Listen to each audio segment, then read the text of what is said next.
যে রাজনৈতিক নেতারা, আমি বাংলার কথাই বলছি, বাংলার বাইরে যাচ্ছি না। তখন এত চেঁচিয়ে, চেঁচিয়ে গলা ফাটিয়েছিলেন অভয়ার জন্য। অভয় আমাদের বোন, অভয় আমাদের ঘরের মেয়ে।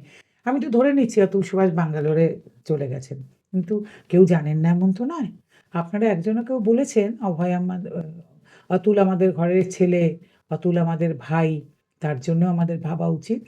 আপনারা তাহলে কিন্তু স্বীকার করে নিয়েছেন যে পুরুষ মানুষের মরে যাওয়াটা, আত্মহত্যা করাটা খুব একটা নরমাল ঘটনা। বা কাপুরুষতা। না কাপুরুষতা, অনেকে তাই বলেছেন। হুম।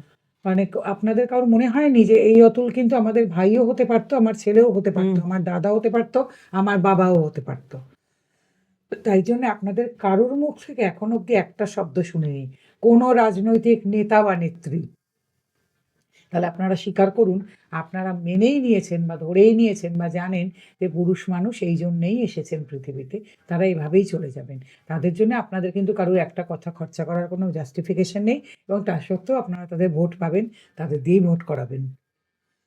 আমার মনে হয় পুরুষ মানুষের এটা বোঝার সময় এসেছে যে এত দলের এত রাজনৈতিক নেতা-নেত্রী, তারা কোথাও বসে একটা কথা, বা এই সামাজিক যারা বুদ্ধিজীবী, যারা সমাজের জন্য কাজ করে বলেন, বা সেই সময় যে সমস্ত যত রকম সমাজকর্মী, তারা এত কথা বলেছেন। আজ তারা কেউ একটাও কথা বলছেন আমরা কজন পুরুষ অধিকার কর্মী ছাড়া?